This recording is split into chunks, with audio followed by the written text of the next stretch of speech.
Welcome back. I'm visiting here today with Matt Follett.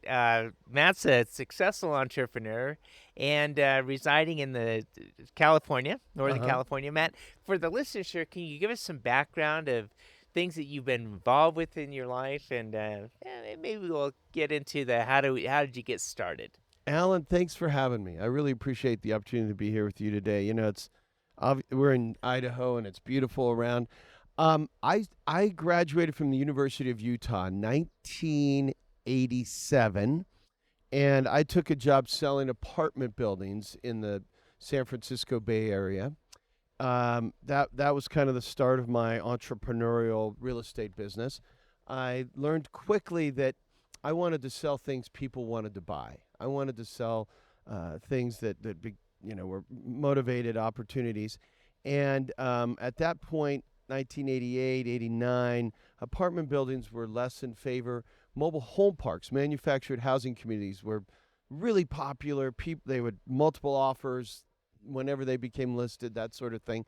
So, gosh, I want to learn about mobile home parks, and spent a bunch of time and energy and whatnot, and started selling manufactured housing communities throughout California. My goal became I want to be the guy on the other end of the phone. I bought my first community with a partner, Mike Voris, who's still a partner today, 1989, and slowly bought another one. My goal became one a year. I'm going to buy one a year while I was continuing my brokerage business. Dabbled in self storage in the early 90s, mid 90s, bought a couple storage facilities, but always with a focus on manufactured housing. Um, Continued to grow that business, and by 2000, decided that I wanted to focus mostly on my own portfolio with a few limited partners. Really expanded that. At one time, had over 11,000 home sites, which was a fairly significant size of a portfolio at that time. And it's been a good business. It's been a really good business for myself and my family. It's yeah.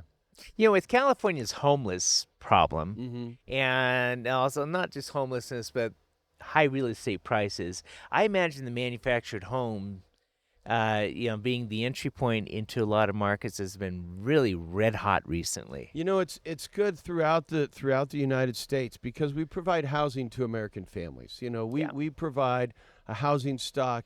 It's very rare in our country that you can buy a nice new home for $50,000 and use manufactured homes for 35 or similar pricing.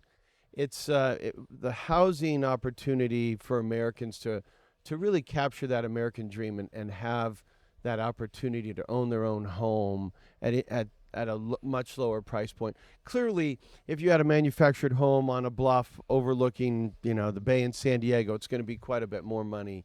But overall, there's a great opportunity for people to have a home. So to clarify, there's two aspects to it. There's one, a mobile home, and then there's a mobile home site. Do you deal in both? We primarily provide the sites. We own a number of communities where Okay. we rent the homeowner.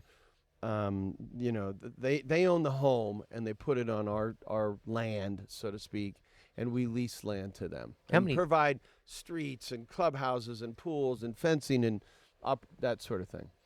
What's your geographic region? Are you The Western United States. At one point, we were nationwide and okay? decided to kind of bring it in. We're as far east as Omaha, Nebraska, with the heavy concentrations, and we really like Texas, California. We have a number of communities. We're just in the process of selling our last community in Arizona. We've enjoyed the Arizona markets over the years, and just like anything, there's a time to buy and a time to sell. There's a huge influx of capital recently over the past couple years into manufactured housing. A lot of private equity groups or funds are putting large amounts of capital towards buying manufactured housing communities in the nation, and it may be a time to sell some of those properties. We're looking at actually selling a number of properties these days. When you're looking into the future real estate market, a lot of people get nervous with stock markets, Hmm. and they say, "Well, we'll go with hard assets." Right. What's your perspective? And I realize everyone things differently. But what about you on a personal level? On a personal level, 95% of my wealth, my net worth, is in hard assets, in commercial real estate. Lately, we've taken a significant new tact, a focus on buying self-storage facilities in core markets where there are higher barriers to entry. We've had good opportunities there, but also there's less red tape, less political issues that we have to deal with as far as municipalities or rent control. Things like that are becoming more and more a burden to operating manufactured housing communities in the United States. Yeah, I know rent control is a very common thing in California. Absolutely. What about other states? Are you really seeing that as much there? Recently in Oregon enacted a statewide rent control ordinance for manufactured housing, but it was not as harsh as many of the county or city municipal rent control ordinances in the state of California. More friendly, I guess, would be a good way to say that. In the state of Oregon, other states have it in various ways. Florida has it in a unique way, but it's becoming more and more a part of that business. So, Matt, for someone wanting to breaking into the real estate market and follow suit, what advice would you have for them? That's a really good question, Alan. That's a really, really good question. I'm not sure how I would advise them. It depends really on what asset class they were focused on, or what was really their motivation.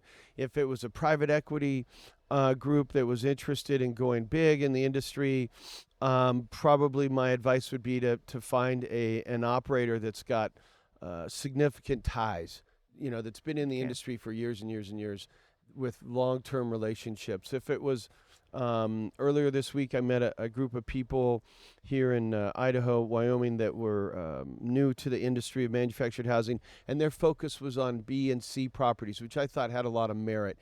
They were out there, especially in more rural states, the South and the Midwest, where there's a lot more opportunity to buy properties that are less sought after. But they could provide housing for American families by putting new homes in these communities and backfilling these communities. Okay. Yeah. Matt, I appreciate you being on today's show. And if a person's owning a storage facility wants to sell it to you, how do they reach you? Call me up. Okay. 916-802-0112 or mfollett@follettusa.com. Matt, thank you for being with us today. Thank you, Alan.